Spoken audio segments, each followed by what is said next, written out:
మీ పిల్లలు నాకేం వద్దు అని అనడం మొదలుపెట్టారంటే నిజంగానే వాళ్ళకేం వద్దేమో అని అనుకోకండి. ఒకరోజు అర్జున్ స్కూల్ నుంచి వచ్చి బ్యాగ్ అక్కడ పడేశాడు. అమ్మ లోపటి నుంచి వచ్చి, ఏరా ఇవాళ స్కూల్లో ఏం జరిగింది అంటూ అడిగింది. ఏం లేదమ్మా అని అన్నాడు. ఏరా అలా ఉన్నావు, టీచర్ ఏమైనా అందా? ఏం లేదమ్మా, అలాంటిదేం లేదు అని అన్నాడు అర్జున్. తర్వాత అమ్మ తన పనిలో తను పడిపోయింది. ఇలాగే 2 రోజులు గడిచింది. తర్వాత అమ్మ ఒకరోజు ఫోన్ చూస్తూ, అరే ఇవాళ నీ ఫ్రెండ్ బర్త్డేనా, పార్టీకి వెళ్ళలేదా అని అడిగింది. అప్పుడు అర్జున్ మెల్లిగా, వద్దమ్మా నువ్వు చాలా బిజీగా ఉంటావు కదా అని అన్నాడు. అప్పుడు అమ్మ ఆశ్చర్యపోయి, అదేంటి నువ్వు అడిగితే తీసుకెళ్లేదాన్ని కదరా అని అంది. ఒకవేళ నేను అడిగితే తర్వాత చూద్దాం అని అంటావు, ఆ తర్వాత అనేది ఎప్పుడొస్తుందో నాకు తెలీదు. అమ్మ కాసేపు నిశ్శబ్దంగా ఉంది.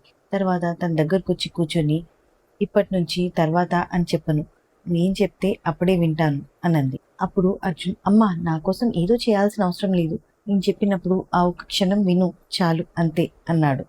Today's Mama's machine. మీ బిడ్డ నీ దగ్గర కూర్చోపెట్టుకుని నువ్వు చెప్పాలనుకుని చెప్పలేకపోయిన విషయం ఏదైనా ఉందా, అలాంటిది ఏమైనా ఉంటే చెప్పు అని అడగండి. ఒత్తిడి చేయకండి. నువ్వు ఎప్పుడు చెప్పాలనుకున్నా నేను వినడానికి రెడీగా ఉంటాను అని చెప్పండి. ఆ వెంటనే మిషన్ కంప్లీట్ అని కమెంట్ చేయడం మర్చిపోకండి.